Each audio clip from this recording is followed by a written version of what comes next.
Hello दोस्तों, स्वागत है आपका Unacademy class for NEET PG platform पे।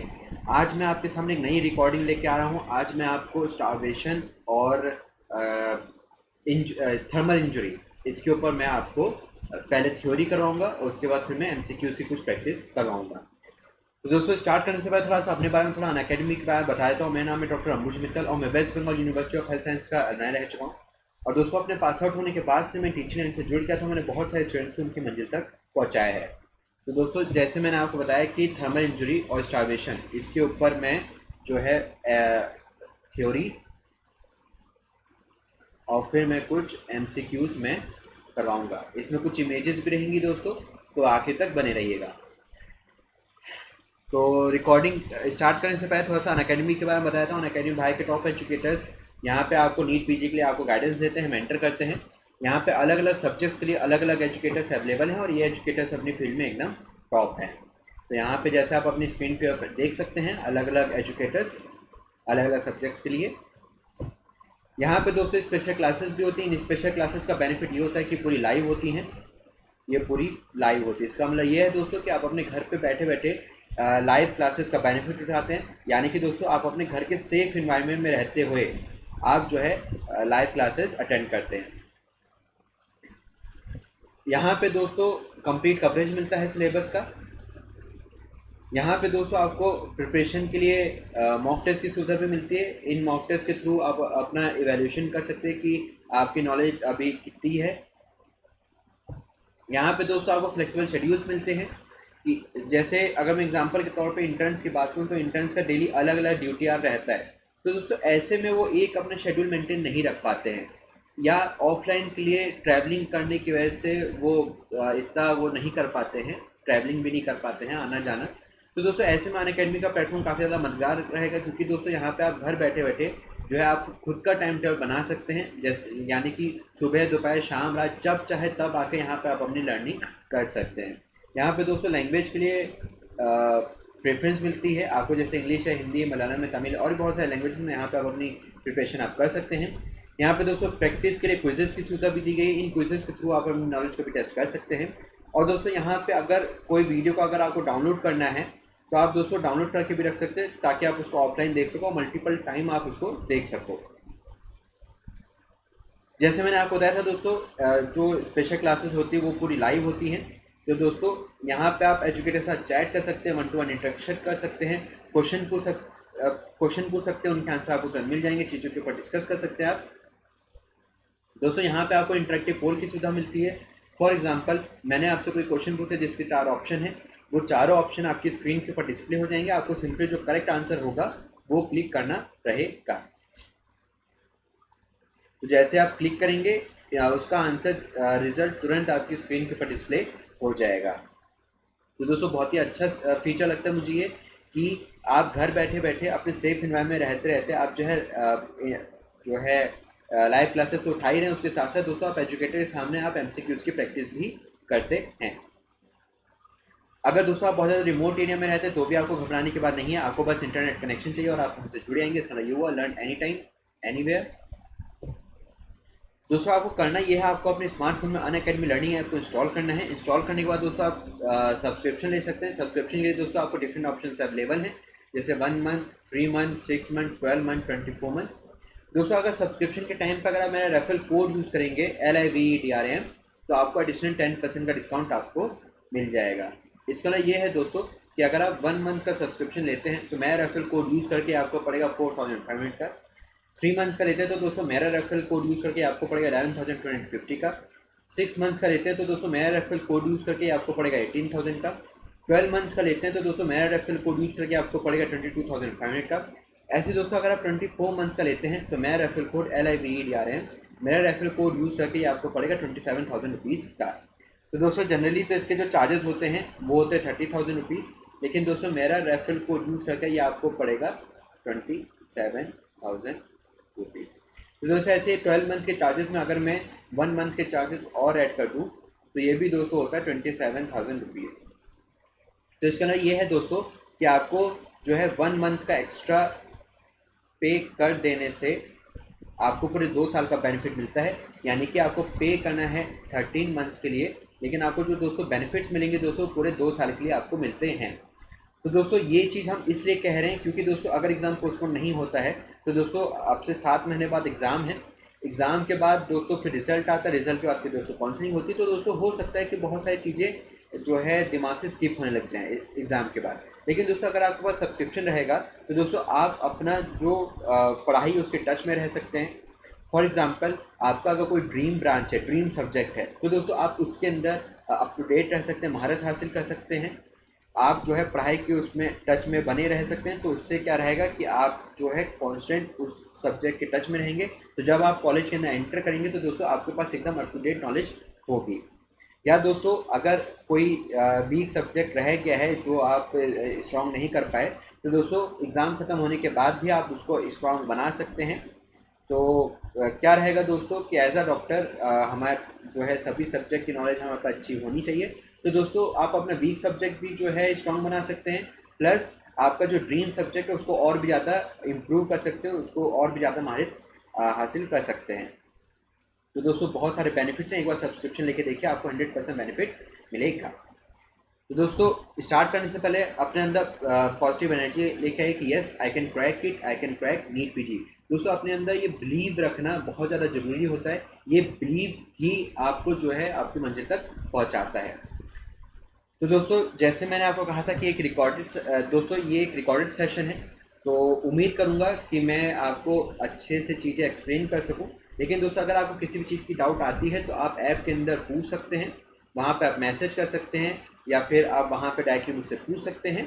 तो आपके वहाँ पे सारे डाउट क्लियर हो जाएंगे। तो दोस्तों रिकॉर्डिंग स्टार्ट करते हैं आज की।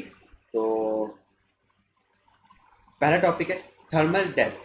तो ये क्या है, it results from exposure to excessive heat and और कोल्ड। यानी कि दोस्तों अगर बहुत ज़्यादा एक्सेसिव हीट और कोल्ड की वजह से अगर उसकी डेथ होती है तो इसको बोला जाता है दोस्तों थर्मल डेथ। तो दोस्तों इसके अंदर कोल्ड पहला टॉपिक लेते हैं।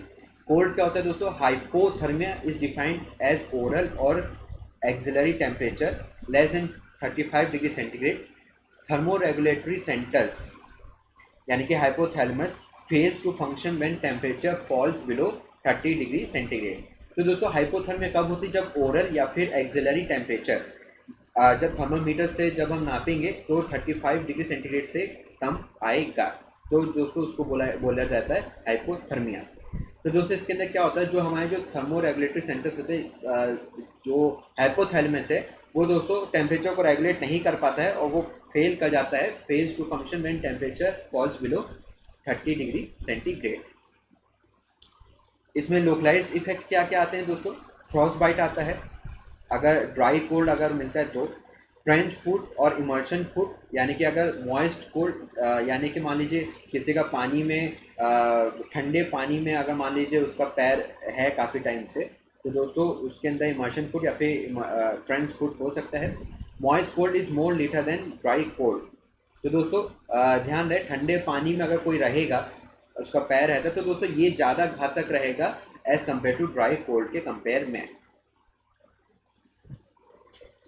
ट्रेंच फुट और एंड इमर्शन फुट थोड़ा सा इसके बारे में बता देता हूँ दोस्तों। Prolong exposure to severe cold at temperature 5 to 8 degree centigrade. तो दोस्तों अगर 5 से 8 डिग्री सेंटीग्रेड पे अगर वो एक्सपोज रहता है काफ़ी टाइम तक, तो दोस्तों इसी को बोला जाता है जो है trench foot and immersion foot extremities effects most commonly. Frostbite दोस्तों क्या होता है, exposure to extreme cold of temperature यानी कि -2.5 डिग्री सेंटीग्रेड अगर उस टेम्परेचर या उससे कम टेम्परेचर पे अगर वो रहता है तो फ्रॉस्ट बाइट हो जाता है। Digital gangrene and necrosis with blister formation are the features. तो दोस्तों गैंग्रीन हो जाता है फिंगर्स का, तो इसके साथ साथ दोस्तों ब्लिस्टर फॉर्मेशन भी हो जाता है नेक्रोसिस की वजह से। ये फ्रॉस्ट बाइट के फीचर्स हैं। Frostbite also frequently affect other part of the body such as nose, ear and face. Apart from extremity, skin become hard and blocked in 2 weeks. तो दोस्तों जो दूसरे जो पार्ट्स है जैसे नोज, ईयर, फेस, तो दोस्तों ये भी जो है अगर फ्रॉस्ट बाइट में इस टेम्परेचर में एक्सपोज होते हैं तो दोस्तों ये भी इफेक्ट हो जाते हैं। तो दोस्तों इसके पोस्टमार्टम फाइंडिंग देखते हैं। Postmortem finding in hypothermic death. तो दोस्तों पोस्टमार्टम फाइंडिंग क्या होती है इसके अंदर, pink areas with in distinct blood margins particularly over and around joints such as knees, elbow, hips and is characteristics। Pink area हो जाएंगे दोस्तों। Postmortem lividity is bright pink in colour. तो दोस्तों जो पोस्टमार्टम लिविडिटी है यानी जिसको postmortem staining या फिर पोस्टमार्टम हाइपोस्टेसिस, तो जो भी आप नाम ले, तो ये चीज़ जो है पिंक कलर की इसके अंदर देखी जाती है, ब्राइट पिंक कलर की। Stomach mucosa is studded with numerous brown black acute erosion called Wisniewski spots। Fat necrosis of pancreas is the most constant finding seen in about 50% of the cases।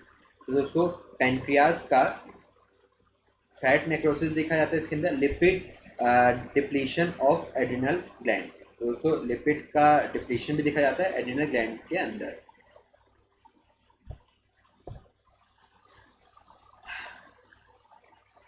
Erythema पर्नियो क्या होता है दोस्तों? It is an inflammatory skin lesion due to exposure to cold which is pruritic and or painful erythematous associated with edema and blistering. तो दोस्तों ये एक skin का legion होता है, इन्फ्लेमेटरी स्किन का लीजन होता है कोल्ड के जब एक्सपोजर होता है उसकी वजह से। तो दोस्तों इसके अंदर पस या फिर पेनफुल एडिमा हो जाते हैं कोल्ड की वजह से, with edema and blistering। Paradoxical undressing क्या होता है दोस्तों? पैराडॉक्सिकल अनब्रेसिंग क्या होता है?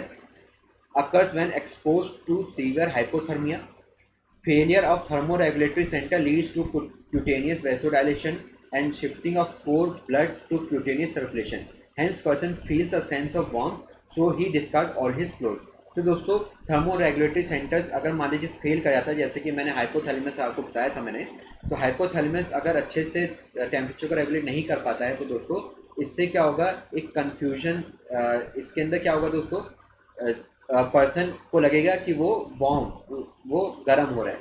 तो दोस्तों इस वजह से क्या करेगा, वो अपने कपड़े निकाल देगा। तो दोस्तों ये पैराडॉक्सिकल अनब्रेसिंग कहलाता है, जबकि एकदम सीधा ठंडा एनवायरनमेंट है लेकिन तब भी वो अपने कपड़े उतार के वहाँ पे आपको मिलेगा। This phenomena can be confuse with death यानी कि होमिसाइड आफ्टर सेक्सुअल असॉल्ट। तो दोस्तों इससे जो है कंफ्यूजन हो सकता है कि शायद उसके जो ये डेथ हुई है वो सेक्सुअल असॉल्ट होने के बाद ही हुई है। हाइड एंड डाई फिनोमिना ये क्या होता है दोस्तों? ये हाइपोथर्मिया के अंदर देखा जाता है। इस तो seen in hypothermia.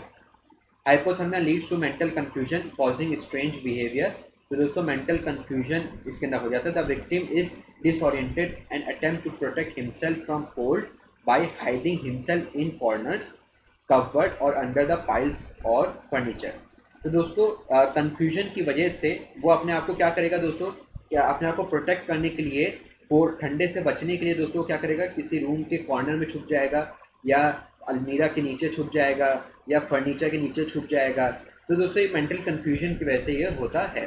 This is confuse with death यानी कि डेथ होमिसाइड आफ्टर रॉबरी। तो दोस्तों ये हम रॉबरी से हम इसको कंफ्यूज हो सकते हैं। On crime scene investigation the disturbance are at low level while top of tables are unaffected. तो दोस्तों क्राइम सीन में क्या होगा कि जो सराउंडिंग्स हैं, तो जो वो रूम में जहाँ पे उसकी डेथ होगी, तो दोस्तों वो रूम में कोई भी सामान बिखरा हुआ नहीं रहेगा। जिस टेबल के नीचे जो छुपा हुआ मिलेगा उसके ऊपर की टेबल की सामान अफेक्टेड नहीं हुए होंगे, वो अपनी जगह पे ही होंगे।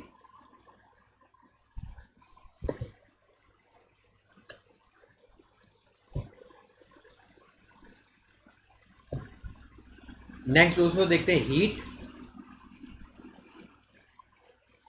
एक मिनट दोस्तों,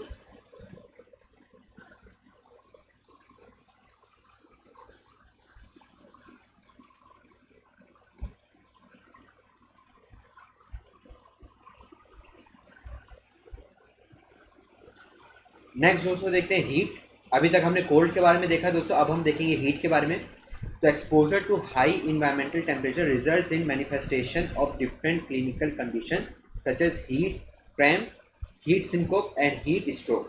तो दोस्तों कोल्ड के अंदर तो क्या था, टेम्परेचर 35 डिग्री से कम में अगर होता है तो हाइपोथर्मिया हो जाता है, लेकिन दोस्तों यहाँ पे टेम्परेचर ज़्यादा रहेगा, exposure to high environmental temperature.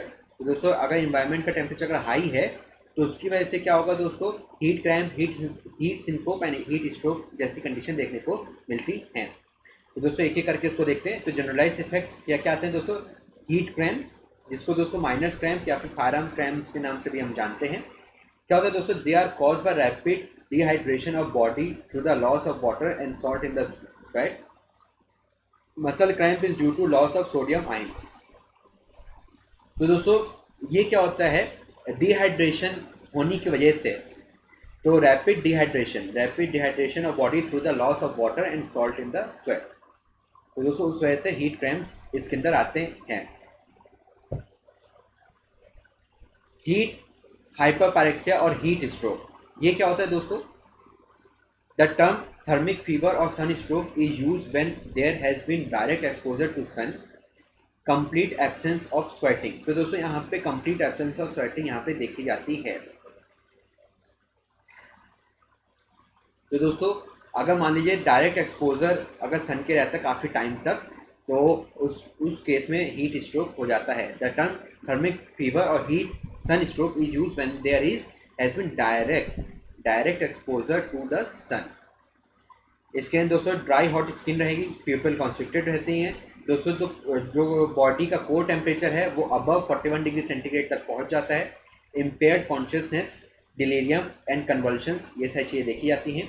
High temperature, increase humidity, minor infections, muscular activity and lack of acclimatisation are the predisposing factors. Edema and reduction of Purkinje cells in cerebellum is the most important finding in autopsy। तो दोस्तों ये जैसे मैंने आपको बताया कि यहाँ पे स्वेटिंग देखी नहीं जाती है, प्यूपल कॉन्स्ट्रिक्टेड रहेंगी, स्किन जो है हॉट रहेगी, ड्राई रहेगी, बॉडी का कोर टेम्परेचर जो है अबव 41 डिग्री सेंटीग्रेड तक रहता है। और दोस्तों सेरेबेलम के अंदर जो पर्किंजी सेल्स होते हैं दोस्तों वो एडियमेटस हो जाते हैं। ऑटोप्सी के अंदर ये सारी चीज़ें देखने को मिलेंगी। हीट प्रोस्ट्रेशन, इसके अंदर क्या होता है दोस्तों, हीट एग्जॉशन या फिर हीट सिंकोप या फिर हीट कोलैप्स।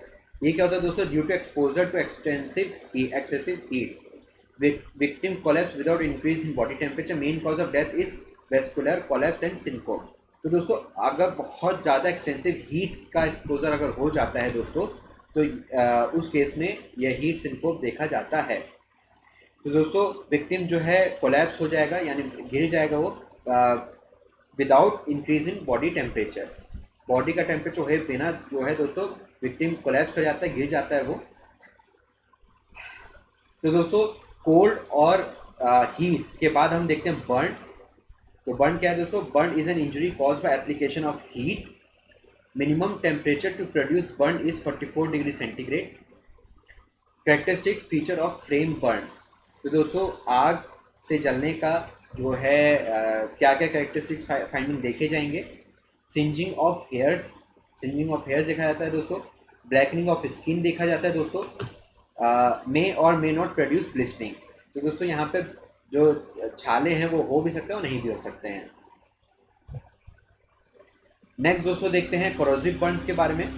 तो कोरोसिव बर्न्स, तो ulceration patches which are free from blisters, hairs are not singed, red line of demarcation is absent, shows distinct colouration.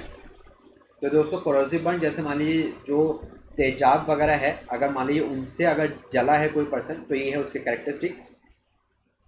नेकलेसिंग क्या होता है दोस्तों, it is a type of homicidal burn practice in South Africa township, forcing a rubber tyre filled with inflammable liquid such as petrol around the neck and chest of victim and set it on fire. Death occur due to severe burn injury. तो दोस्तों ये south Africa के अंदर ये homicide करने की एक practice है, होमिसाइड का एक तरीका है। तो दोस्तों टायर को, रबर का जो टायर होते हैं उसके अंदर पेट्रोल वगैरह भर के वो विक्टिम के गले पे रख दिया जाता है, उसको जला दिया जाता है। तो दोस्तों यहाँ पे बर्न इंजरी होने की वजह से यहाँ पे डेथ उसकी हो जाती है। डिग्री ऑफ बर्न, बर्न के अंदर डिग्री देखते हैं तो कितना जला है। अब हम ये देखते हैं क्लासिफिकेशन की बात करें तो दोस्तों Dupuytren's recognise 6 degree of burns but they were merge into 3 group by Wilson. तो दोस्तों विल्सन्स ने ड्यूपेट्रीन को के 6 डिग्री ऑफ क्लासिफिकेशन को 3 ग्रुप में उसको मर्ज कर दिया गया था। मॉडर्न क्लासिफिकेशन, तो मॉडर्न क्लासिफिकेशन क्या है? Superficial burn, first four degree of Dupuytren and deep burn जो लास्ट 2 डिग्री है वो। तो दोस्तों मॉडर्न क्लासिफिकेशन पहले की 4 डिग्री और बाद की 2 डिग्री, तो पहले की 4 डिग्री सुपरफिशियल बर्न और आखिरी की जो 2 डिग्री हैं वो हो गए डीप बर्न। एपिडर्मिस की अगर बात करें तो फर्स्ट एंड सेकंड डिग्री और ड्यूपेट्रीन। तो epidermis affected part is reddish with blisters due to split at epidermal dermal junction which are covered by white avascular epidermis bordered by red hyperemic skin. These burns are very painful. Repair is complete without scar formation. तो दोस्तों अगर epidermis में ही अगर burn हुआ है तो ये first and second degree of Dupuytren के अंदर आता ही है। तो दोस्तों आपने देखा होगा कि अगर मान लीजिए अचानक से बहुत गर्मा गर्म अगर मान लीजिए कोई गर्म पानी अगर मान लीजिए स्किन के ऊपर गिर गया है तो दोस्तों ये वो चीज़ कहलाती है। डर्मो एपिडर्मल बर्न की अगर हम बात करें तो 3rd and 4th डिग्री ड्यूपेट्रीन, ये क्या होता है दोस्तों? Whole thickness of skin is destroyed including dermal appendages. तो दोस्तों जो पूरी स्किन की जो थिकनेस है वो ही डिस्ट्रॉय हो गई है। Central zone of necrosis surrounding by zone of the hyperaemia in dermo epidermal pain and shock are greater than in first degree burn. तो दोस्तों ये और भी ज़्यादा पेनफुल होता है। अब दोस्तों डीप बर्न की अगर हम बात करें तो दोस्तों अभी तक हमने देखा था सुपरफिशियल बर्न जिसके अंदर फर्स्ट एंड सेकेंड डिग्री हो गया जो है एपिडर्मल डर्मल जंक्शन, और दोस्तों 3rd and 4th डिग्री जो हो गया वो हो गया डर्मो एपिडर्मल जंक्शन। अब दोस्तों नेक्स्ट देते हैं डीप बर्न जो कि 5th and 6th degree of Dupuytren के अंदर आता है। ये क्या होगा दोस्तों? Gross destruction not only of the skin and subcutaneous tissue but also of muscles and even bones. तो दोस्तों स्किन के साथ साथ यहाँ पे यहाँ पे दोस्तों मसल्स और बोन का भी डिस्ट्रक्शन यहाँ पे होता है। Nerve ending are also destroyed hence the burn are relatively painless. तो सिंस दोस्तों नर्व एंडिंग भी डिस्ट्रॉयड हो जाती हैं तो इससे दोस्तों यहाँ पे पेन नहीं महसूस होगा विक्टिम को। The extent of burn surface, तो दोस्तों इसको हम कैसे मेजर करेंगे कि कितना वो जला है? तो इसके अंदर दोस्तों जो सबसे फेमस रूल है वो है रूल ऑफ 9। रूल ऑफ 9 क्या कहता है दोस्तों? The estimation of the rough surface of the body involve in calculated by rule of 9। तो दोस्तों कितना एरिया जला है बॉडी का वो जो है रूल ऑफ 9 से हम ये कैलकुलेट करते हैं जो कि दिया था वॉलेस ने। तो रूल ऑफ 9 बाय वॉलेस। तो इसके लिए क्या होता है दोस्तों? 9% फॉर हेड अपर लिंग, 9% for front of each lower limb, 9% of back of each lower limb, 9% for front of chest, 9% of the back of chest, 9% for front of abdomen, 9% for back of abdomen, that is 99%। तो दोस्तों इन सब से होता है 99%, और जो remaining 8% होता है दोस्तों वो जेनेटेलियास के लिए कैलकुलेट होता है। तो remaining 1% for external genitalia. Rule of palm क्या होता है दोस्तों? पैची बर्न के लिए तो palm of an individual is 1% of the body surface area। तो दोस्तों अगर कहीं पे पैची बर्न हुआ है, सेलेक्टेड एरिया में बर्न हुआ है, थोड़ा थोड़ा बर्न हुआ है, तो दोस्तों ये जो पाम है ये 1% कैलकुलेट होगा। अगर जो पैची बर्न है इसके ऊपर हम मेजर करके देख लेंगे कि कितना बर्न एरिया आ रहा है। लून एंड ब्राउनर्स चार्ट, ये क्या होता है दोस्तों? It is the most accurate in the measuring the percentage of the burn and also widely used in clinical practice. The percentage of burn is variable according to different ages of the victim. If it involves 3 sides of the body such as head, thigh and leg, तो यही दोस्तों constitute करता है 40%. Rest part of the body have fixed percentage that is 60% irrespective of the age of the victim. Minimum 1/3 area यानी 33% must be involve to label it grievously. तो दोस्तों अगर 1/3 area अगर इन्वॉल्व है तो दोस्तों वो तब हम उसको बोल पाएंगे कि वो ग्रीवियसली इंजर्ड हुआ है। Involvement of 50% of burn proves fatal even of first degree burn. तो दोस्तों अगर फर्स्ट डिग्री बर्न भी अगर हुआ है उस केस में भी 50% बर्न अगर पूरी बॉडी में अगर हुआ होता है तो वो फेटल हो सकता है। कॉज ऑफ डेथ दोस्तों क्या क्या होता है बर्न के केस में? इमीडिएट क्या क्या होगा? प्राइमरी यानी कि neurogenic shock due to pain और एस्फिक्सिया। तो दोस्तों शॉक और एस्फिक्सिया जो है इमीडिएट कॉज होते हैं डेथ के। डिलेड कॉजेज क्या क्या हो सकते हैं दोस्तों? More than half of death from burns occur from secondary shock due to fluid loss from burn surface. तो दोस्तों फ्लूइड लॉस होने की वजह से जो है डेथ होती है। Toxaemia, sepsis, acute renal failure and suffocation. तो दोस्तों ये सब है delayed causes of death in case of burn. Remote वो क्या होता है दोस्तों? मार्जोलीज अल्सर्स यानी कि स्क्वामस सेल कार्सिनोमा। अब दोस्तों देखते हैं difference between antemortem and postmortem burn. तो दोस्तों हम ये कैसे पता करेंगे कि जो बॉडी है वो एंटीमॉर्टम डेथ हुई है या पोस्टमार्टम डेथ हुई है उसकी? एंटीमॉर्टम बर्न की वजह से डेथ हुई है या पोस्टमार्टम बर्न की वजह से डेथ हुई है? तो दोस्तों लाइन ऑफ रेडनेस यहाँ पे प्रेजेंट होगी क्योंकि जिंदा है वो इसलिए, लेकिन मरे हुए इंसान में लाइन ऑफ रेडनेस नहीं आएगा। ब्लिस्टर जो है contain serious fluid with protein and chloride. दोस्तों काफ़ी इंपॉर्टेंट पॉइंट में से एक, contain air and thin clear fluid. Vital reactions, since person यहाँ पे जिंदा रहता है तो इसलिए यहाँ पे प्रेजेंट लेकिन यहाँ पे absent. Enzymes, increase in enzyme reaction in peripheral zone, क्योंकि इंसान मरने से पहले जिंदा था, जिंदा पर्सन में जो है आग लगाई गई थी। तो दोस्तों यहाँ पे जो है वाइटल रिएक्शंस जो एंजाइमेटिक रिएक्शंस होते हैं वो प्रेजेंट रहेंगे, लेकिन मरे हुए इंसान के अंदर does not show enzyme reaction. Carboxy haemoglobin more than 5%, लेकिन यहाँ पे इससे लेस देखा जाएगा। Postmortem finding in Burns. तो दोस्तों बर्न्स के केस में पोस्टमार्टम फाइंडिंग क्या क्या होगी? स्पेसिफिक क्या क्या होता है? Presence of blister containing albumin and chloride, एक इंपॉर्टेंट पॉइंट में से दोस्तों एक। शूट या फिर carbon particle in respiratory tract beyond the terminal bronchi. तो दोस्तों जो है शूट या फिर कार्बन पार्टिकल्स देखने को मिलेंगे हमें। लाइन ऑफ रेडनेस देखने को मिलेगी। Carboxyhaemoglobin and cyanide in blood, ये भी देखने को मिलेगा दोस्तों। Teeth become loose in the socket in antemortem burns. तो दोस्तों जो टीथ जो दांत होते हैं दोस्तों वो अपने सॉकेट से थोड़े बहुत लूज हो जाते हैं एंटीमॉर्टम बर्न के केस में। Singeing of hair in flame burns, singeing यानी जलना।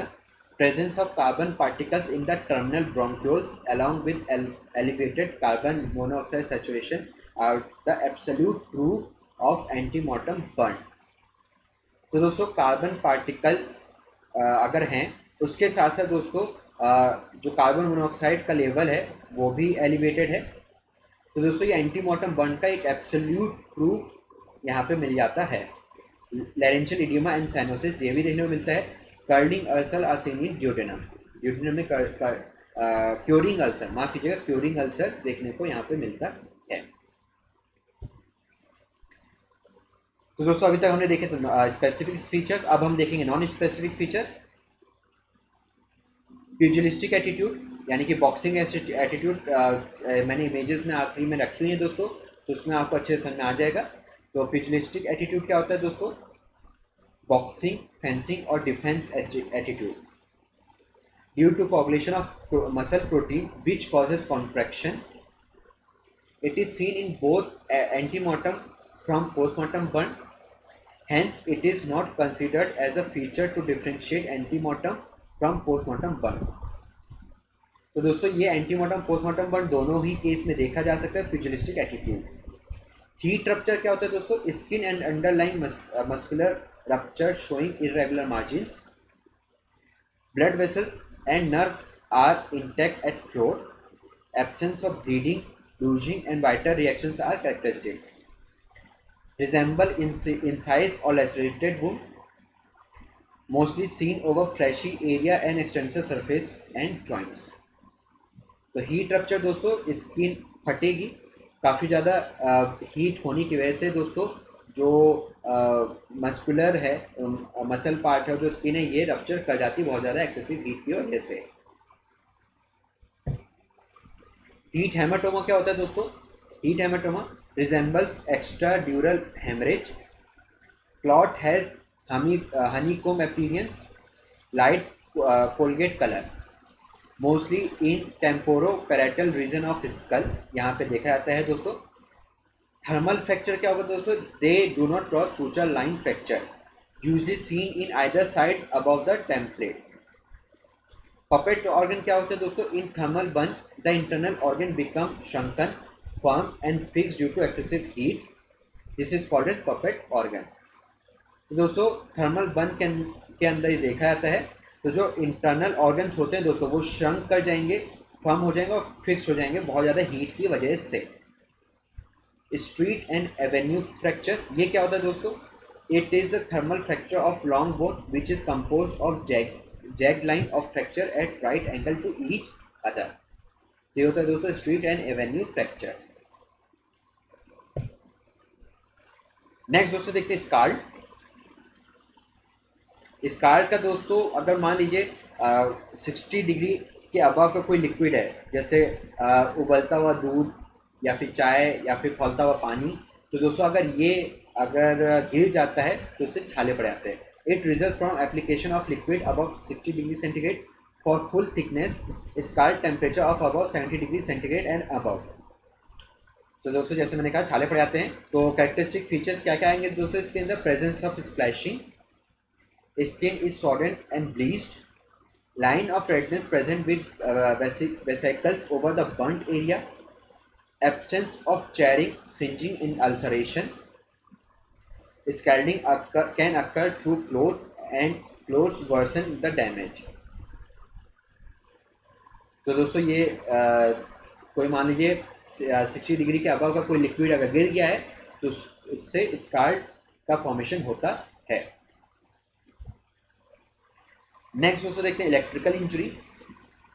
तो दोस्तों हमने कोल्ड इंजरी खत्म किया, हीट इंजरी खत्म किया, हमने जो है ये बर्न टॉपिक खत्म किया, हमने स्कार्ड खत्म किया। अब हम देखते हैं इलेक्ट्रिकल इंजरी। इलेक्ट्रिकल इंजरी के अंदर दोस्तों इंपॉर्टेंट पॉइंट्स क्या क्या होते हैं दोस्तों?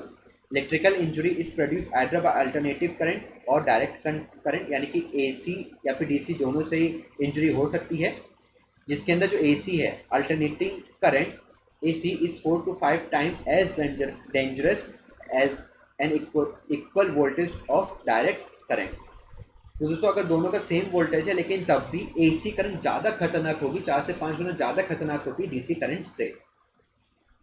The most resistant tissue layer of the body for electrocution is the skin, followed in order by bone, fat, nerve, muscle, blood, body fluid। तो दोस्तों इस ऑर्डर में अगर हम देखें तो स्किन सबसे ज़्यादा रेजिस्टेंट होती है। Dry skin has higher resistance, तो इसी वजह से दोस्तों जो ड्राई स्किन है सबसे ज़्यादा रेजिस्टेंस क्रिएट करती है। एम्परेज क्या होता है दोस्तों? Amperage is the most important factor of electrocution causing fatality. Judicial electrocution यानी कि दोस्तों बिजली के करंट से कानूनी मौत देना। भारत में तो आप जानते हैं हैंग टिल डेथ होती है, लेकिन दोस्तों अमेरिका में 6 स्टेट ऐसे हैं जहाँ पे जुडिशली जो है इलेक्ट्रोक्यूशन किया जाता है। Site of entrance is determined by deposition of metal particular of skin. इसको एक्रो रिएक्शन टेस्ट का नाम दिया जाता है। Death occur from ventricular fibrillation, तो दोस्तों वेंट्रिकुलर फिब्रिलेशन की वजह से यहाँ पे डेथ होती है इलेक्ट्रोक्यूशन के अंदर। टाइप ऑफ इलेक्ट्रिकल इंजरी की अगर दोस्तों हम बात करें तो इलेक्ट्रिकल मार्क यानी कि joule burn, it is N endogenous burn which is super specific and diagnostic to firm contact with electricity or joule burn. It is found at the entry wound. It is oval or round shaped crater with pale base and a raised rim of skin at the periphery. An alveolar areola of blanched skin at the periphery of joule burn is a diagnostic feature. In case of prolonged contact, the base of burn may be charred. तो दोस्तों electrical injury, मान लीजिए कोई बिजली का तार है उससे टच हो गया है दोस्तों, तो ये हो गया electrical burn. Sometime the metallic ion from the conductor are react with tissue ion to form metallic salt, which can be demonstrated by spectrographic technique or chemical reaction. Histological examination of this joule burn reveals coagulation of dermis and elongation of epidermis cell which are aligned in parallel rows. Next दोस्तों देखते हैं spark of flash burn.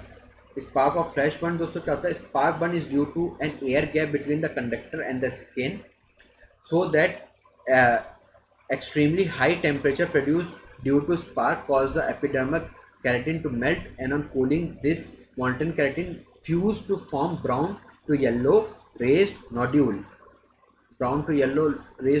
surrounded by the areola of the pale skin.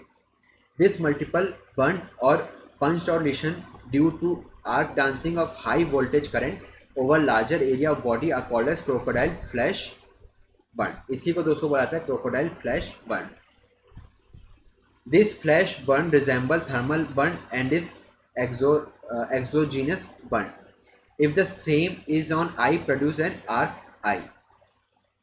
Electrical burn or split, ये क्या होता है दोस्तों? It produce palisade type of epidermal cells arrangement and streaming of nuclei on histopathology. Lightning stroke. Lightning stroke क्या होता है दोस्तों? A flash of lightning is due to an electrical discharge from a cloud to the earth. तो दोस्तों जो बिजली गिरती है वही दोस्तों होता है लाइटनिंग स्ट्रोक. तो इसके दोस्तों और भी सारे नाम हैं, जैसे आर्बोरेसेंट, लाइकेनबर्ग फ्लावर्स या फिर फिलिग्री. तो दोस्तों इसको याद करने के लिए आप निमोनिक ले सकते हो फॉल. तो FA और ये हो गया L, तो निमोनिक आप ले सकते हैं फॉल. तो arborescent burn superficial irregular thin resembling the branch of a tree called as Lichtenberg flower or filigree burn. It is the pathognomic of lightning strike. तो बिजली के गिरने की वजह से दोस्तों होता है. Most common site is shoulder flank, air compressed behind lightning and then tends to follow skin crease and long axis of the body. If the victim survives it disappear after 24 hours. तो दोस्तों अगर इंसान जिंदा रहता है तो दोस्तों 24 our के बाद ये काफ़ी हद तक ही मिट जाता है. Mechanism of filigree burn. तो दोस्तों इसका मैकेनिज्म क्या है इसके पीछे, फेलेग्री बर्न के पीछे? It is due to thermal denaturation of the erythrocytes resulting in staining of tissue with haemoglobin along the path of current does not correspond to vascular channel. तो दोस्तों जो मैकेनिज्म है वो जो एरिथ्रोसाइट्स होते हैं, जो RBCs होते हैं, उनके स्टेनिंग की वजह से resulting in staining of the tissue with haemoglobin. तो दोस्तों जो पाथ जो फॉलो करता है उसकी वजह से ये फिलिग्री बर्न देखा जाता है. Injury in a lightning flash is described bye Spencer. तो दोस्तों जो इंजरी होती है ये बिजली गिरने की वजह से, इसको स्पेंसर ने डिस्क्राइब किया था. 4 फैक्टर इन्होंने बताए थे. 4 फैक्टर रिस्पॉन्सिबल फॉर इंजरी. ये क्या क्या हैं? Direct effect of high voltage current, burning bye super heated air, effect of expanded and compressed air, sledgehammer effect. तो दोस्तों ये क्या होता है? blow dealt by compressed air pushed before the current produced by lightning. bruising is usually at the back of head. तो दोस्तों Spencer ने 4 factor बताए थे. Direct effect of high voltage current, burning of by super heated air, effect of expanded and compressed air and sledgehammer effect. तो दोस्तों ये 4 factor Spencer ने बताए थे. तो दोस्तों इसी के साथ थ्योरी पार्ट मैंने ख़त्म किया। अब मैं आपको कुछ MCQs प्लस कुछ इमेजेस मैं आपको करवाने जा रहा हूँ। तो दोस्तों ध्यान रहे, ये एक रिकॉर्डेड सेशन है दोस्तों, मैं कोशिश करूँगा इनको अच्छे से एक्सप्लेन करने के लिए। हालांकि हर क्वेश्चन के बाद स्लाइड्स प्रेजेंट है यहाँ पे, लेकिन दोस्तों अगर किसी भी चीज़ की दिक्कत आए तो आप ऐप के अंदर मेरे को मैसेज कर सकते हैं या ऐप के अंदर आप मेरे से पूछ सकते हैं। तो more than 5% carboxy haemoglobin is indicative of. तो दोस्तों अगर 5% से ज़्यादा कार्बोक्सी हीमोग्लोबिन अगर पाया गया है तो क्या इंडिकेट करेगा? तो दोस्तों जैसे मैंने आपको बताया था कि ऑप्शन से कहते हैं antemortem burn, drowning, hydrocyanic poisoning, suffocation या फिर नन। तो दोस्तों जैसे मैंने आपको बताया था कि जो अगर 5% से ज़्यादा कार्बोक्सी हीमोग्लोबिन पाया गया है तो दोस्तों ये एंटीमोर्टम बर्न कहलाता है। ये हो गया इसका करेक्ट आंसर। तो दोस्तों एक बार शॉर्ट में देख लेते हैं कि पोस्टमार्टम फाइंडिंग क्या क्या होती है बर्न के केस में। तो स्पेसिफिक फाइंडिंग क्या क्या होती है दोस्तों? Indicates of antemortem burning. तो ये हो गया soot in upper respiratory tract, albumin and chloride containing vesicles, carboxy haemoglobin in blood, healing and granulation, infection, increase enzyme यानी कि इरिथमा, लाइन ऑफ रेडनेस। तो दोस्तों ये है स्पेसिफिक फाइंडिंग एंटीमोर्टम बर्निंग के केस में। तो दोस्तों इसको आप याद कर सकते हैं सैक हिल। तो दोस्तों एक सैक हिल एक निमोनिक है। तो एस से हो गया soot in upper respiratory tract, albumin and chloride containing vesicle. C से हो गया दोस्तों carboxy haemoglobin in blood. H से हो गया दोस्तों हीलिंग एंड ग्रैनुलेशन। आई से हो गया दोस्तों इन्फेक्शन। एक नेक्स्ट आई दोस्तों है इंक्रीज एंजाइम यानी कि इरिथमा। और एल से हो गया दोस्तों लाइन ऑफ रेडनेस। तो दोस्तों सैक हिल या निमोनिक आप याद कर सकते हैं। नॉन स्पेसिफिक फीचर्स दोस्तों क्या क्या होते हैं? That is found in postmortem burning also. तो प्यूजिलिस्टिक एटीट्यूड जिसको मैंने कहा था आपको दोस्तों बॉक्सिंग एटीट्यूड। तो due to coagulation of the protein के कोआगुलेशन की वजह से प्यूजिलिस्टिक एटीट्यूड देखा जाता है। Heat haematoma, heat fracture, heat rupture. तो दोस्तों ये सारी चीज नॉन स्पेसिफिक फीचर्स हैं postmortem finding of death due to burning के केस में। तो दोस्तों इसके अंदर एक चीज और, इन पोस्टमार्टम बर्निंग वेसिकल्स क्या होंगे दोस्तों? उसके अंदर हवा भरी होगी, एयर होगी डिकम्पोजिशन की वजह से एयर होती है। लेकिन एंटीमोर्टम बर्न अगर होगा तो दोस्तों उसके अंदर एल्बुमिन एंड क्लोराइड उसके अंदर होते हैं वेसिकल्स के अंदर।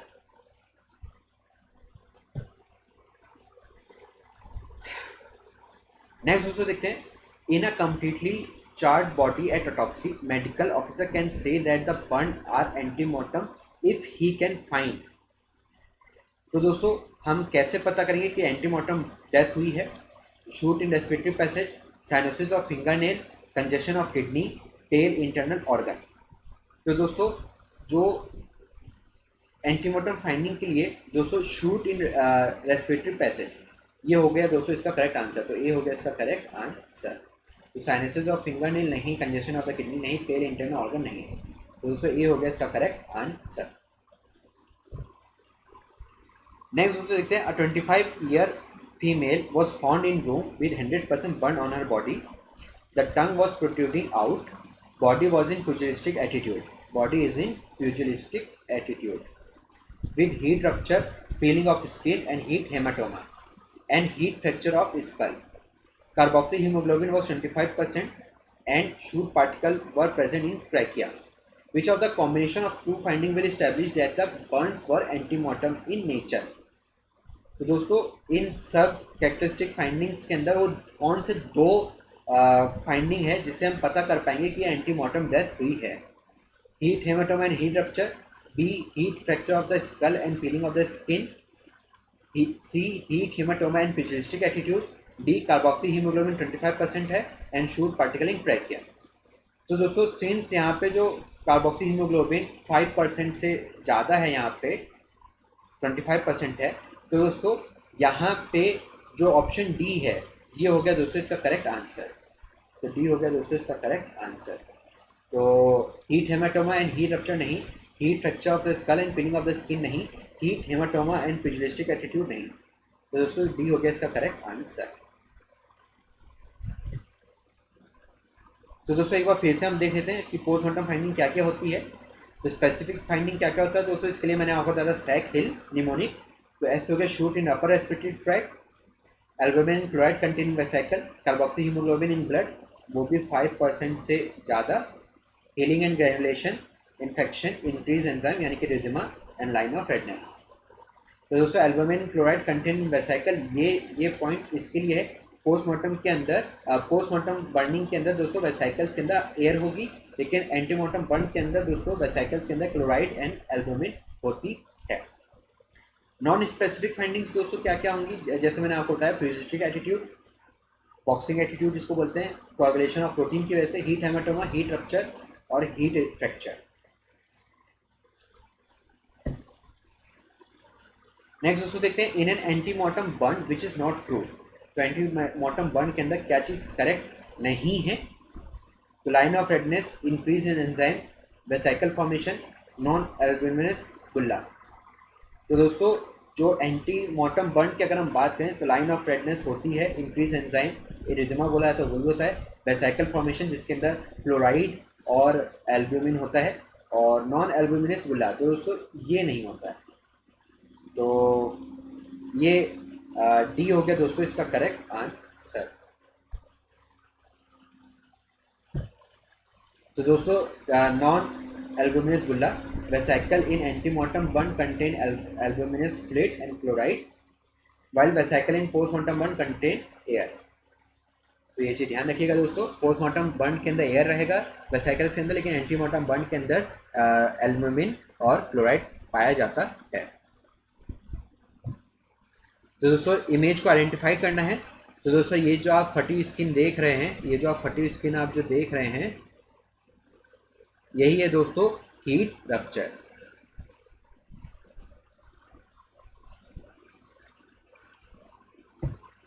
तो क्वेश्चन देखते हैं दोस्तों इसके regarding, heat rupture is characterised by. तो दोस्तों हीट रप्चर के अंदर क्या क्या होगा, regular margin, irregular margin, rupture blood vessel, rupture RBC and clotted blood. तो दोस्तों इरेगुलर मार्जिन नहीं होते हैं, इरेगुलर मार्जिन इसके अंदर होते हैं, रप्चर ब्लड वेसल नहीं, रप्चर आरबीसी नहीं। तो दोस्तों बी हो गया इसका करेक्ट आंसर। तो दोस्तों हीट रप्चर या फिर हीट स्प्लिट या फिर हीट फिशर, इसके बारे में थोड़ा सा इन्फॉर्मेशन देता हूँ मैं। इन सीवियर बर्निंग और charring skin split frequently due to tension which is known as heat rupture. These split may be anywhere, but extensor surface and joint are usual side. They are usually multiple and seen in death due to burn. They can be severe, several centimeter in length and may be mistaken for laceration and incised wound. Differentiating features are, तो इसके differentiating features क्या क्या होते हैं दोस्तों, presence of intact nerve, blood vessel and connective tissue in the floor running across the rupture from the side to side, absence of clotted blood यानी कि bleeding in fissure and surrounding tissue since heat coagulate blood in vessel, absence of bruising or other sign of vital functions in the margin और margins are irregular। तो दोस्तों ये हैं differentiating features heat rupture के regarding, क्योंकि दोस्तों ये हम मिस्टेक कर सकते हैं लैसरेशन और इंसाइज वुंड से, इसे दोस्तों डिफरेंशिएटिंग फीचर्स पता होना चाहिए।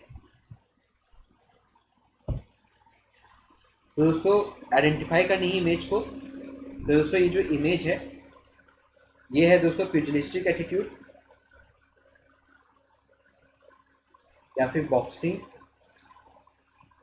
या फिर फेंसिंग एटीट्यूड और पोस्चर। तो दोस्तों आपको बता दूं कि एक रिकॉर्डेड सेशन है दोस्तों, तो यहाँ पे मैं आपके डाउट तो क्लियर नहीं कर पाऊंगा दोस्तों। अगर आपको कोई भी डाउट आता है तो आप या तो मैंने अपना कॉन्टैक्ट नंबर दे रखा है ऐप के अंदर, आप उससे मेरे से पूछ सकते हैं, या फिर आप ऐप के अंदर मेरे को कॉन्टैक्ट कर सकते हैं। तो दोस्तों आप इसी के रिगार्डिंग क्वेश्चन देखते हैं, ट्रू अबाउट प्यूजिलिस्टिक एटीट्यूड। तो दोस्तों प्यूजिलिस्टिक एटीट्यूड के रिगार्डिंग क्या चीज़ इसमें से सही है। तो ऑप्शन से देते हैं indicate only antemortem burn, indicate only postmortem burn, can not differentiate between antemortem and postmortem burn, occur due to intense heat, indicate defence by victim. तो दोस्तों इसके ऑप्शंस देख ले, आंसर देख लेते हैं। इंडिकेट ओनली एंटीमोर्टम बर्न ये भी होता है, इंडिकेट ओनली पोस्टमार्टम बर्न ये भी होता है, can not differentiate between antemortem postmortem burn. तो दोस्तों ये है ये भी सही जवाब है। Occur due to intense heat ये भी दोस्तों सही जवाब है। तो दोस्तों ओनली नहीं होता है, ओनली नहीं होता है ना। तो can not differentiate between antemortem postmortem burn and occur due to intense heat. तो दोस्तों सी एंड डी होगा इसके करेक्ट आंसर। तो दोस्तों सिर्फ एंटीमोर्टम में नहीं पाया जाएगा, सिर्फ पोस्टमार्टम के अंदर नहीं पाया जाएगा। तो दोस्तों ये दोनों के अंदर पाया जाता है, तो इसलिए हम डिफरेंशिएट नहीं कर सकते हैं कि एंटीमोर्टम बर्न हुआ है या पोस्टमार्टम बर्न हुआ है। और दोस्तों इसके लिए एक्सटेंसिव हीट की जरूरत पड़ती है। तो दोस्तों इसके रिगार्डिंग थोड़ी सी और इन्फॉर्मेशन आपको दे देता हूँ मैं। प्यूजिलिस्टिक बॉक्सिंग या फिर फेंसिंग एटीट्यूड या फिर posture, it is heat stiffening caused by coagulation of the muscle protein other than those affected by the rigor mortis, but it differentiates from the rigor mortis in that it is permanent and does not pass off. It is indicative of exposure to great heat and occur whether the person was dead or alive at the time of burning, which means it is seen both in antemortem and postmortem burning and has therefore no medical legal significance. It is also called as attitude of defense or boxing fencing posture because the lower limb are flexed at hip and knees, the upper limb are flexed at elbow and wrist and held out in front of the body, and the fingers are hooked like claw. There is marked opisthotonus due to contraction of paraspinal muscle. This is an attitude commonly adopted by boxing in defense.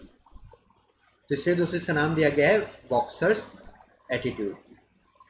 Coagulation and dehydration lead to contraction of the muscle.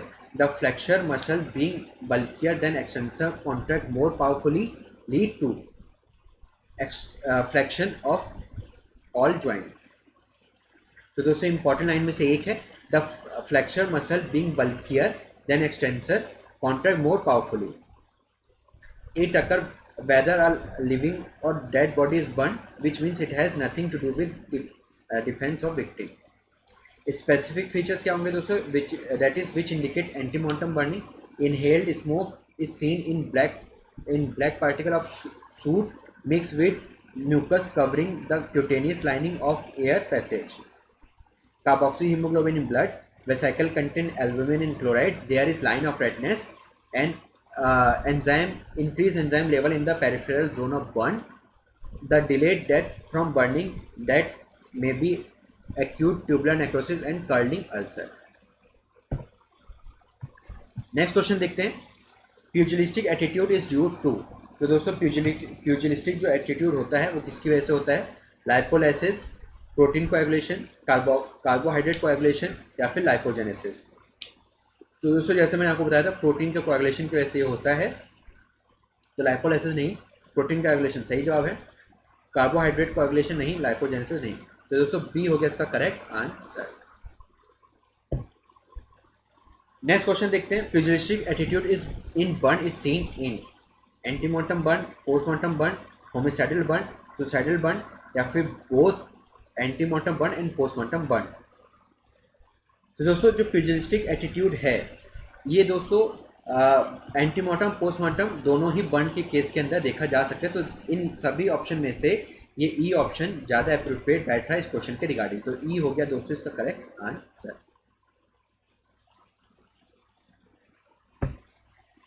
Difference between antemortem burn and postmortem burn vesicle favouring antemortem burn vesicle is या are.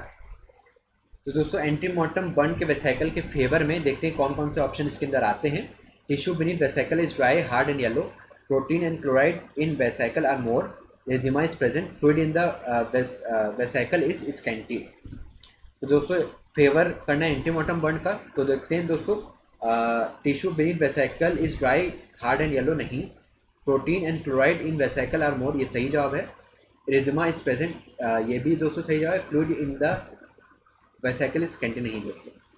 तो दोस्तों B and सी हो गया इसके correct answer. तो जैसे मैंने आपको बताया protein and chloride vesicle are more and erythema is present. तो दोस्तों finding indicative of antemortem burn, तो फाइंडिंग क्या क्या होंगी दोस्तों एंटीमोर्टम बर्न में। इसके लिए निमोनिक था दोस्तों सैक हिल, तो shoot in upper respiratory track, carboxy haemoglobin in blood, albumin and chloride containing vesicles, healing and granulation, infection, increased enzyme, line of redness। तो दोस्तों ये है एंटीमोर्टम बर्न के स्पेसिफिक फाइंडिंग।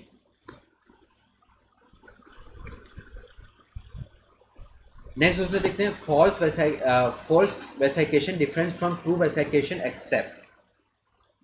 तो दोस्तों फॉल्स वेसाइकेशन तो कैसे डिफ्रेंशिएट करेंगे ट्रू वेसाइकेशन से। तो produce after death, vesicle contain gas and no fluid, no inflammatory or respiratory zone present, none of the above.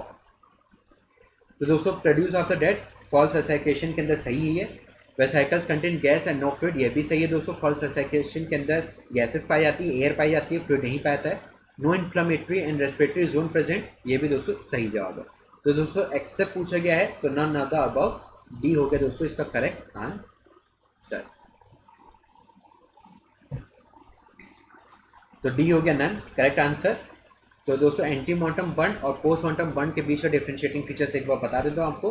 Line of redness दोस्तों एंटीमोर्टम बर्न के अंदर देखी जाती है, लेकिन पोस्टमॉर्टम बर्न के अंदर देखी नहीं जाती है। ब्लिस्टर यानी कि वेसाइकल्स कैसे होंगे, ट्रू यहाँ पे पाए जाएंगे, क्योंकि इसके अंदर क्या क्या पाया जाएगा, contain CS fluid with protein and chloride and base are inflamed and red. लेकिन यहाँ पे फॉल्स पाए जाएंगे, जो ब्लिस्टर्स होते हैं वो फॉल्स होते हैं। क्यों? क्योंकि उसके अंदर हवा भरी होती है, contain air and thin clear fluid, base is hard dry and yellow. Enzymes in peripheral zone increase रहेगा, लेकिन यहाँ पे इंक्रीज नहीं होता है। वाइटल रिएक्शंस पर्सन जब जिंदा होता है उसी के केस में देखा जा सकता है, लेकिन मरे हुए इंसान के अंदर वाइटल रिएक्शंस देखे नहीं जा सकते हैं। नेक्स्ट क्वेश्चन देखते हैं, difference between antemortem postmortem blisters. तो दोस्तों एंटीमोर्टम पोस्टमॉर्टम ब्लिस्टर के बीच में डिफरेंशिएटिंग फीचर्स क्या क्या हैं? Size, colour of the blister fluid, chloride and the albumin content, postmortem blister is dry. तो दोस्तों डिफरेंशिएटिंग फीचर्स एंटीमोर्टम पोस्टमॉर्टम के केस में जो होते हैं दोस्तों, साइज नहीं होता है, कलर ऑफ द ब्लिस्टर नहीं होता है, क्लोराइड एंड एल्बुमिन कंटेंट सही जवाब है, पोस्टमॉर्टम ब्लिस्टर इज ड्राई नहीं। तो डी हो गया दोस्तों इसका करेक्ट आंसर। तो क्लोराइड एंड एल्बुमिन कंटेंट। तो antemortem burn blister have hyperemic base with red line and vital reaction. The fluid contain protein, chloride, RBC, leukocyte and pus but not air.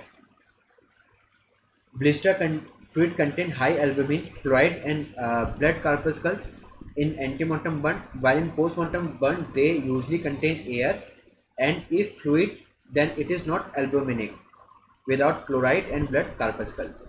तो दोस्तों ध्यान रहे एंटीमोर्टम बर्न के अंदर chloride and albumin यानी protein वगैरह पाए जाते हैं, लेकिन पोस्टमॉर्टम बर्न के अंदर दोस्तों एयर पाई जाएगी।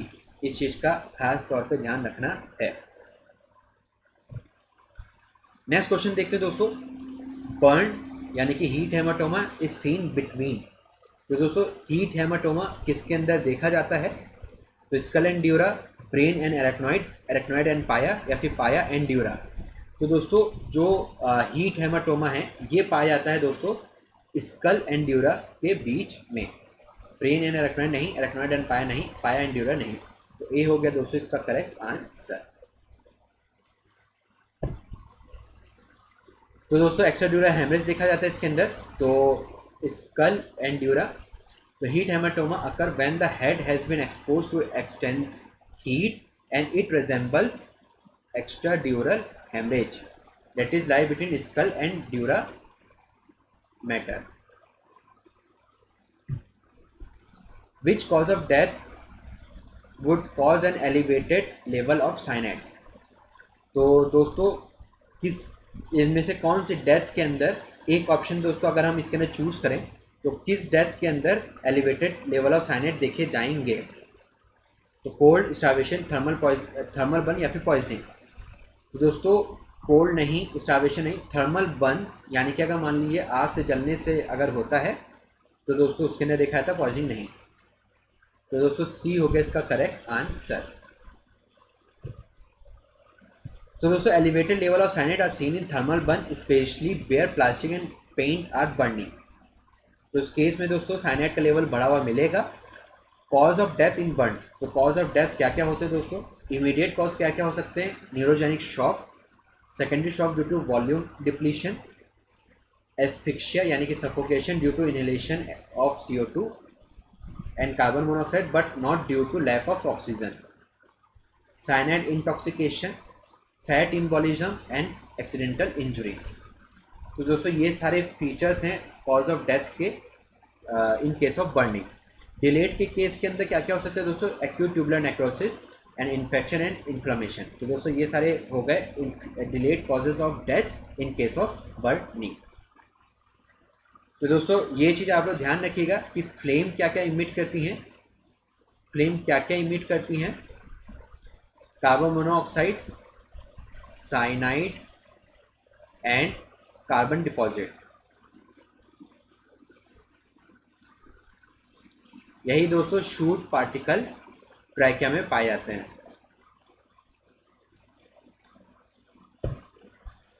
नेक्स्ट क्वेश्चन देखते हैं दोस्तों। अ 5-year old has burned on the surface of his body corresponding to the side of his palm. The percentage of burn is, तो दोस्तों 5 साल का बच्चा है, उसका जो बर्न सरफेस है वो उसके पाम के बराबर है। तो दोस्तों the size of his palm, तो अगर दोस्तों उसी के बराबर का अगर बर्न है तो कितना परसेंटेज बर्न होगा? 1%, 5%, 10% या फिर 9%? तो दोस्तों 1% इसका हो गया सही जवाब। तो ए हो गया इसका करेक्ट आंसर। तो दोस्तों 5 साल का बच्चा है तो 9% से कंफ्यूज मत होइएगा, अडल्ट के अंदर वो होता है। लेकिन यहाँ पे एक पैची बर्न है तो ये 1% ऑफ पाम लिया जाएगा। तो यहाँ पे इसको मैं रब कर देता हूँ ताकि लोगों को जो है इससे दिक्कत ना आए।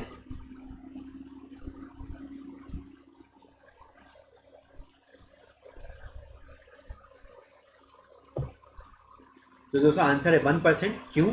Palmer surface of the patient hand is about 1% of the body surface area. तो दोस्तों चाइल्ड एंड अडल्ट बोथ के अंदर जो पाम के साइज का जो अगर पैची बर्न होता है तो उसका पाम के साइज में देख लेते हैं कि क्या कितने पैच में हम हर एक पैच में पाम रखेंगे और देख लेंगे कि कितना परसेंटेज बर्न हुआ है। नेक्स्ट क्वेश्चन देखते हैं। फिलिग्री बर्न अकर इन, तो अगर मैं इस क्वेश्चन की बात करूं तो filigree burn occur in lightning, electrocution, विट्रोलेज या फिर infanticide.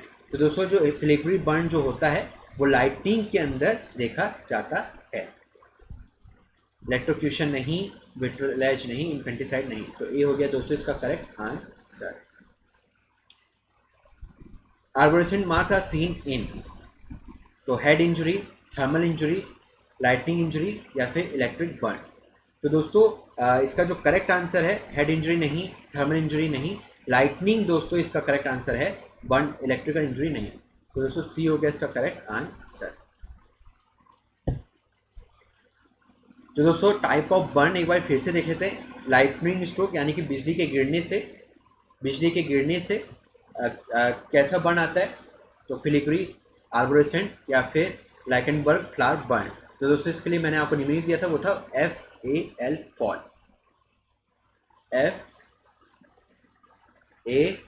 FAL fall. Linear and surface burn होते हैं ये।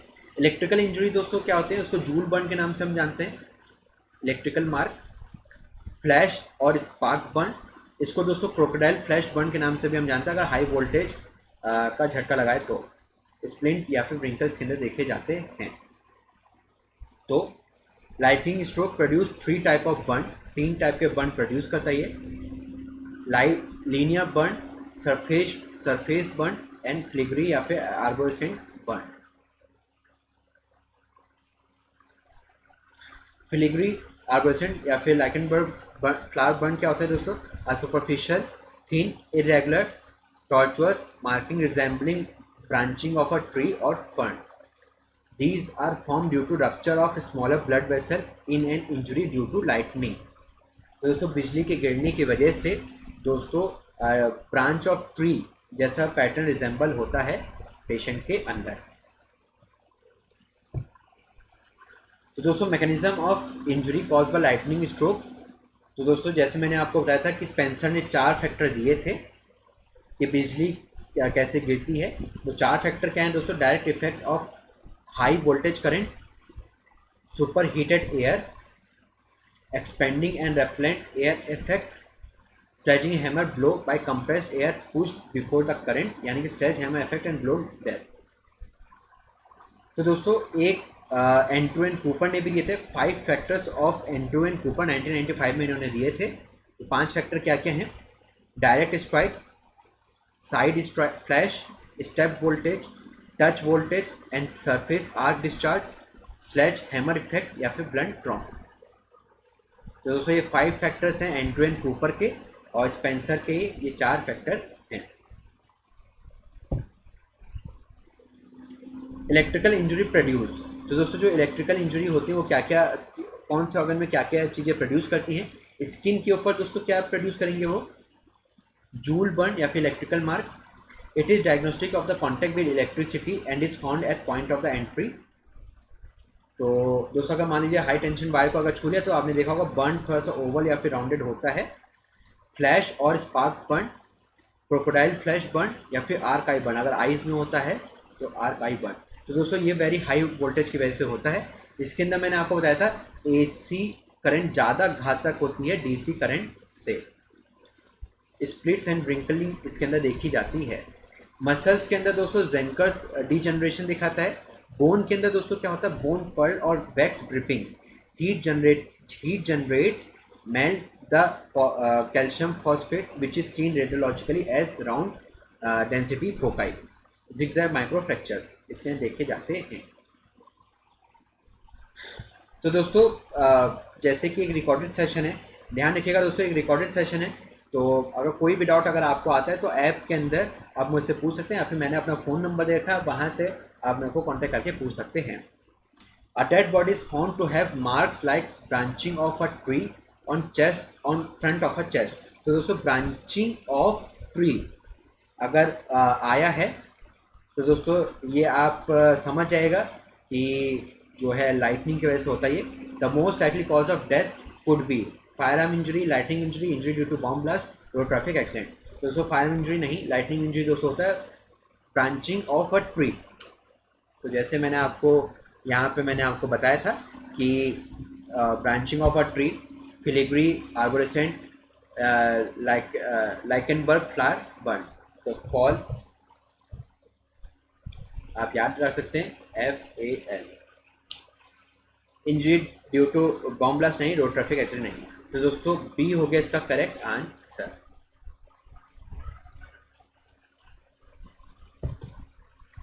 नेक्स्ट क्वेश्चन देखते हैं। Joule burn is seen in. तो जूल बर्न किसके अंदर देखा जाता है? इलेक्ट्रोक्यूशन, स्कार्ड, लाइटनिंग या फिर विट्रोलेज। तो दोस्तों जैसे मैंने आपको बताया कि जो जूल बर्न होता है वो इलेक्ट्रोक्यूशन यानी कि बिजली का झटका लगने की वजह से होता है, वो भी high voltage, very high voltage की वजह से। स्कार्ड नहीं, लाइटनिंग नहीं, विट्रोलेज नहीं। तो दोस्तों A हो गया इसका करेक्ट आंसर। नेक्स्ट दोस्तों देखते हैं। Crocodile skin appear is seen in.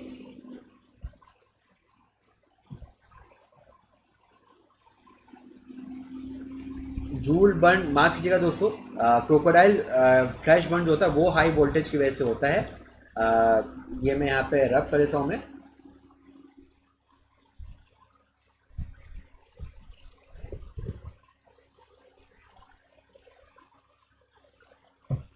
तो crocodile skin appearance scene in. तो दोस्तों क्रोकोडाइल स्किन अपीयरेंस किसके अंदर देखा जाता है? High voltage burn, electric shock, drowning या फिर मॉमिफिकेशन। तो दोस्तों हाई वोल्टेज बर्न के अंदर ये देखा जाता है। तो इलेक्ट्रिक शॉक नहीं, ड्रॉनिंग नहीं, मॉमिफिकेशन नहीं। तो ए हो गया इसका correct answer. Sweating is not present in, तो दोस्तों स्वेटिंग किसके अंदर देखी नहीं जाती है? Heat syncope, heat cramp, heat stroke या फिर हीट फटीग। तो दोस्तों किसके अंदर देखा जाता है? जैसे मैंने आपको बताया था दोस्तों थ्योरी पार्ट के अंदर भी हीट स्ट्रोक के अंदर देखी नहीं जाती है। तो हीट सिंकोप नहीं, हीट क्रैम्प नहीं, हीट स्ट्रोक के अंदर देखी नहीं जाती है। तो ये हो गया इसका करेक्ट आंसर। हीट फटीग नहीं। तो सी हो गया दोस्तों इसका करेक्ट आंसर। या दोस्तों इसको मैं ऐसे इसको मैं ऐसे मैं टिक कर देता हूँ, एक मिनट। हीट सिंकोप के अंदर स्वेटिंग देखी जाती है, हीट क्रैम्प के अंदर देखी जाती है, हीट स्ट्रोक के अंदर नहीं देखी जाती, हीट फटीग के अंदर देखी जाती है। तो ऐसे करके मैं टिक कर देता हूँ ताकि ज़्यादा अच्छे से समझ में आए। तो हीट स्ट्रोक के अंदर स्वेटिंग देखी नहीं जाती है, तो इसलिए सी हो गया दोस्तों इसका करेक्ट आंसर। तो दोस्तों सी हीट स्ट्रोक इसका करेक्ट आंसर है। तो हीट स्ट्रोक यानी कि हीट हाइपरपैरेक्सिया और सब stroke is due to impairment of the body's heat regulatory mechanism caused by failure of the cutaneous circulation and sweating following prolonged exposure to hot humid condition.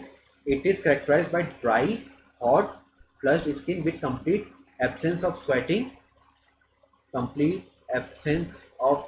delirium, convulsion and high mortality rate.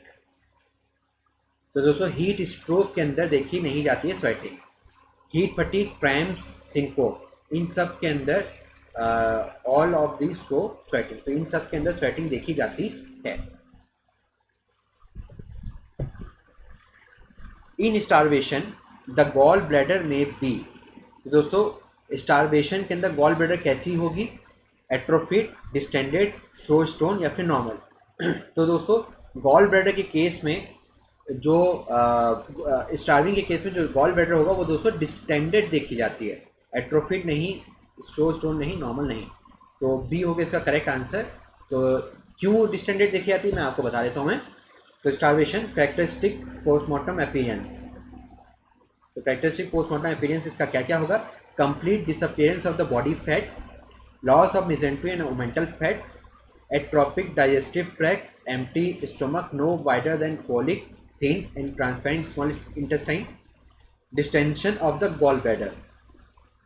तो दोस्तों distension of the gallbladder due to accumulation of the bile from lack of stimulation। इसी की वजह से दोस्तों bile इकट्ठा होता रहता है, इसलिए दोस्तों गॉलब्लैडर का डिस्टेंशन देखा जाता है।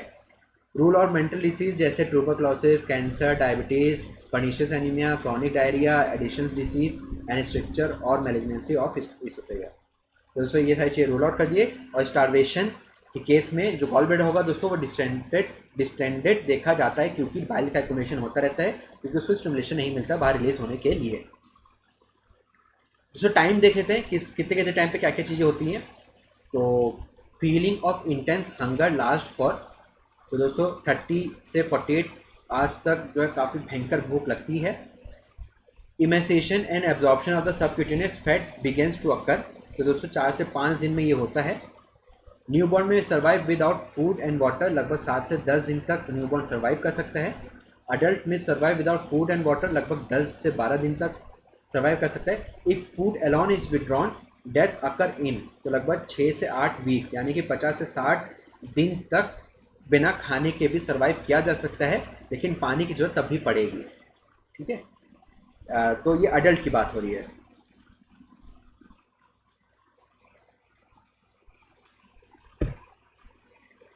नेक्स्ट क्वेश्चन देखते हैं दोस्तों। If both water and food are completely withheld to a person that usually occur in, तो दोस्तों अगर पर्सन का अगर खाना और पानी दोनों ही बंद कर दिया गया है तो उसकी डेथ कब हो जाएगी? 1 से 2 दिन, 2 से 4 दिन, 5 से 7 दिन या फिर 10 से 12 दिन। तो दोस्तों 10 से 12 दिन में उसकी डेथ होगी। तो डी हो गया इसका करेक्ट आंसर। 1 से 2 दिन नहीं, 2 से 4 दिन नहीं, 5 से 7 दिन नहीं। तो जैसे दोस्तों आपको पिछली स्लाइड के मैंने बताया था, मैंने अडल्ट में survive without food and water, तो लगभग 10 से 12 दिन लगेंगे उसको डेथ होने में। लास्ट क्वेश्चन देखते हैं दोस्तों। True regarding thermal injury is all associated is all except, तो दोस्तों थर्मल इंजरी के रिगार्डिंग इसमें से क्या चीज़ गलत है? तो रूल ऑफ 9 सही है, लून एंड ब्रॉडर चार्ट ये भी सही है, burn index combined depth and area ये भी सही है दोस्तों, in child below 5 genital form 1% of area नहीं, head form maximum area in child ये है दोस्तों, ये भी सही। तो सिंस यहाँ पे पूछा गया है ऑल एक्सेप्ट, तो दोस्तों डी हो गया इसका करेक्ट आंसर, ऑप्शन चूज करने वाला ऑप्शन। तो दोस्तों थोड़ा सा इसके बारे में बता देता हूँ मैं। Estimation of extent of burn surface area, तो दोस्तों चाइल्ड के केस में लून्स एंड ब्रॉडर चार्ट यूज़ किया जाता है। तो अगर मान लीजिए head and neck NE, head and neck की अगर हम बात करें तो एज अगर मान लीजिए 1 से 4 साल की एज है तो 19%, 5 से 9 साल का तो 15%, 10 से 14 है तो 13%। ट्रंक की अगर हम बात करें तो 16 सभी एज में, और बैक ऑफ ट्रंक की भी अगर बात करें तो 16। अपर लिम्ब की बात करें तो 19। लोअर लिम्ब की अगर हम बात करें तो दोस्तों 1 से 4 साल के बच्चे में 30% का माना जाएगा, और बाकी 34% माना जाएगा लोअर लिम्ब में। जेनिटल्स की अगर हम दोस्तों बात करें तो 1 से 4 साल और 5 से 9 साल तक के बच्चे का 0% कैलकुलेट होता है, लेकिन दोस्तों 10 से 14 साल के बच्चे के अंदर 1% माना जाएगा। वहीं दोस्तों अगर हम एडल्ट की बात करें तो रूल ऑफ 9 हम ज़्यादातर यूज़ करते हैं, वॉलेंस रूल ऑफ 9। तो दोस्तों अडल्ट के केस में head and neck 9%, front trunk की अगर हम बात करें फ्रंट का तो 18%, बैक ऑफ ट्रंक की बात करें तो वो भी 18%, अपर लिम्ब की अगर बात करें तो वो भी 18%, लोअर लिम्ब की बात करें तो 36%, और दोस्तों अडल्ट में जेनिटल्स की अगर बात करें तो 8%। तो ये है दोस्तों रूल ऑफ 9 बाय वॉलेस। तो एज ऑफ बर्न ये भी मैं आपको बता देता हूँ दोस्तों, ये है दोस्तों आखिरी स्लाइड। तो एज ऑफ बर्न रिएक्शन और यहाँ पे टाइम पास। रेडनेस तुरंत आएगी दोस्तों, वेसिकेशन यानी कि जो ब्लिस्टर्स होते हैं दोस्तों वो 2 से 3 घंटे में बनते हैं। रेड इन्फ्लामेटरी जोन डिसअपियर्ड और पोस्टपोन, यानी कि दोस्तों प्रोलेंट इन्फ्लामेशन 36 आवर्स से लेकर 72 आवर्स तक। Superficial slough of third degree burn are thrown off लगभग 1 week. Deeper slough thrown off ये दोस्तों 2 week. Granulation tissues and skull 2 week से ज़्यादा टाइम। तो दोस्तों ये है age of burn index system. तो दोस्तों बर्न इंडेक्स सिस्टम क्या होता है? Device by Brooke Army Medical Center by US army and combined area and depth to gain insight into prognosis and effectiveness of the treatment. In this, half point is given to each percentage of the second degree burn and 1 point to each percentage of third degree burn. Mortality is about 50% at 45 points.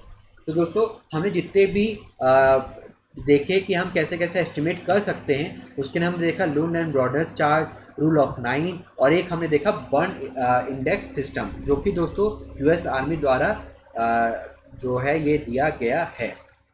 तो ये point रखने का मेरा main मकसद यही था कि कैसे हम एस्टिमेट करते हैं, एस्टिमेट के डिफरेंट ऑप्शंस क्या क्या होते हैं। तो दोस्तों इसी के साथ आज का ये सेशन एंड करता हूँ, लेकिन एंड करने से पहले at the end of the day your biggest competitor is you. तो दोस्तों जैसे मैं हमेशा आपको कहते आया हूँ कि आपको इतनी मेहनत करनी कि आपको आपकी सीट मिल जाए, श्योरिटी के साथ मिल जाए।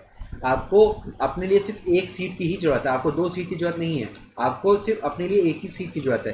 तो दोस्तों ऐसे में मैं यही कहता हूँ कि लोग क्या कर रहे हैं, लोग 10 घंटे पढ़ रहे हैं, 20 घंटा पढ़ रहे हैं, 24 घंटा पढ़ रहे हैं, आपको उससे डीमोटिवेट नहीं होना है। आपको बस ये ध्यान देना है कि आप अपनी नॉलेज कितनी गेन कर रहे हैं, आपकी चीज़ें कितनी टिप्स पे हैं, आप कितना जो है अपनी डेली नॉलेज गेन कर रहे हैं, आप डेली अपने को कितना ज़्यादा इम्प्रूव कर रहे हैं। तो दोस्तों अपने से ही कंपटीशन करिए। लाखों बच्चे हैं, आप किस को आप ऑब्जर्व करने जाओगे?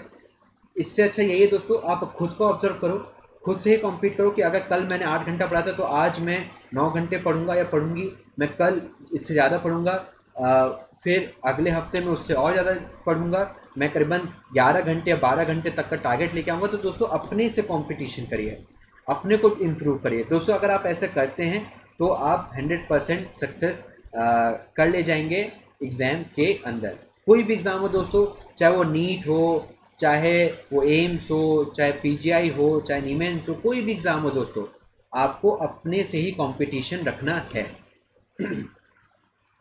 तो दोस्तों इसी के साथ हमारा जो channel let's crack NEET PG channel, दोस्तों इसको सब्सक्राइब करिए, बेल आइकन को प्रेस करिए। अगर दोस्तों आप बेल आइकन को प्रेस करते हैं तो हमारी नई नई वीडियोस का नोटिफिकेशन आपको मिलता रहेगा, तो इससे कोई भी वीडियो मिस नहीं होगी। दोस्तों वीडियो को लाइक जरूर करा करिए, इससे हमें मोटिवेशन मिलता है ज़्यादा से ज़्यादा वीडियोस बनाने के लिए, ज़्यादा से ज़्यादा स्लाइड्स रखने के लिए, ताकि दोस्तों आपको किसी भी चीज़ का कन्फ्यूजन आ रहा है, क्योंकि दोस्तों ये एक रिकॉर्डेड सेशन है। तो दोस्तों इसलिए मैं ज़्यादा से ज़्यादा स्लाइड्स रखता हूँ ताकि आपको किसी भी चीज़ की दिक्कत ना रहे। दोस्तों सब्सक्रिप्शन के टाइम पे मेरा कोड यूज़ करना मत भूलिएगा। मेरा जो कोड है वो है दोस्तों LIVEDRAM। अगर दोस्तों आप ये यूज़ करते हैं तो दोस्तों आपको एडिशनल 10% का डिस्काउंट आपको मिल जाएगा। तो दोस्तों जनरली 24 मंथ के जो चार्जेस होते हैं वो होते हैं दोस्तों 30,000 रुपीज़। लेकिन दोस्तों अगर आप मेरा कोड यूज़ करेंगे LIVEDRAM तो आपको ये 30,000 नहीं देना पड़ेगा, या आपको देना पड़ेगा 27,000 रुपीज़। तुरंत 10% का डिस्काउंट आपको मिल जाएगा। ऐसे दोस्तों अगर मैं 22 मंथ्स की अगर मैं बात करूँ तो 22 मंथ्स के जो चार्जेस होते हैं दोस्तों वो होते हैं 12 मंथ के। माफ़ कीजिएगा दोस्तों, अगर मैं 12 मंथ के अगर मैं चार्जेस की बात करूँ तो ये होते हैं 22,500। ऐसे दोस्तों अगर मैं 1 मंथ के चार्जेस की बात करूँ तो दोस्तों ये होता है 4,500। तो दोस्तों अगर मैं इसको भी ऐड करूँ तो ये भी आता है 27,000, जो कि इक्विवेलेंट है 24 मंथ के चार्जेस के बराबर। तो दोस्तों आपने देखा सिर्फ 1 मंथ का एक्स्ट्रा पे करने से आपको पूरे 2 साल का बेनिफिट मिलता है, यानी कि दोस्तों आपको एक तरह से पे करना है 13 मंथ्स के लिए, लेकिन आपको जो बेनिफिट मिलेगा दोस्तों पूरे 2 साल के लिए आपको मिलते हैं। तो दोस्तों बहुत अच्छा फीचर है, बहुत ही अच्छा ये है कि आप मेरा रेफरल कोड यूज़ करके आपको 10% डिस्काउंट भी मिल जाता है।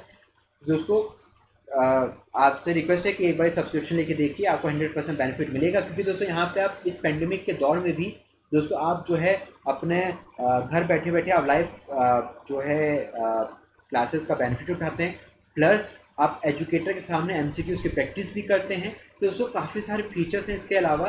तो अगर आप सब्सक्रिप्शन लेंगे तो दोस्तों आपको 100% बेनिफिट आपको मिलेगा। तो दोस्तों स्टे सेफ, और इसी के साथ आज का सेशन मैं एंड करता हूँ। अगली बार एक नए टॉपिक के साथ आऊँगा, तब तक के लिए थैंक यू सो मच।